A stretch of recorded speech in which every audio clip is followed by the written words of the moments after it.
Hello everyone, সবাই কেমন আছেন? আশা করছি সবাই ভালো আছেন, সুস্থ আছেন। বাট আমরাও ভালো আছি।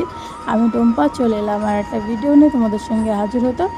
আর welcome back to my channel Tumpa blog.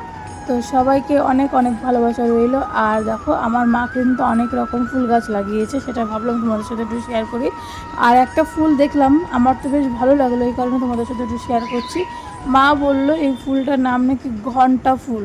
আচ্ছা, তোমরা কমেন্টে জানিও তো এই ফুলটার নাম আদেও কি ঘণ্টা ফুল। আর আমার বেশ ভালো লাগলো ফুলটা দেখে। আর এই ফুলটা না আমি প্রথমবার দেখলাম, ভাবলাম তোমাদের সাথে একটু শেয়ার করি। আচ্ছা, তোমরা যদি জেনে থাকো এই ফুলটার নাম, তাহলে অবশ্যই করে কমেন্টে জানিও তো। আমার মার সাথে একটুখানি আমি জিজ্ঞাসা করছিলাম, মা বলছে হ্যাঁ এই ফুলটার নামই নাকি ঘণ্টা ফুল।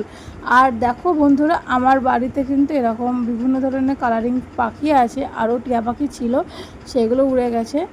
আর আরও কিছু তোমাদের সাথে শেয়ার করি চলো।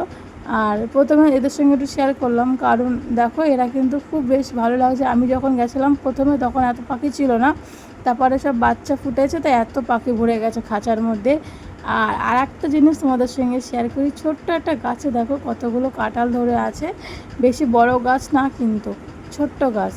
আর দেখো কত সুন্দর কাঁঠাল ধরে আছে, ভাবলাম তোমাদের সাথে একটু শেয়ার করি। আমি হয়তো কাঁঠাল অতটা পছন্দ করি না, হ্যাঁ আমার ইঁচড় চিংড়িটা বেশ ভালো লাগে, এই কারণে ইঁচড়টা খাই, কিন্তু আমি কাঁঠাল খাই না। তো তোমাদের সঙ্গে একটু শেয়ার করলাম, চলো বন্ধু।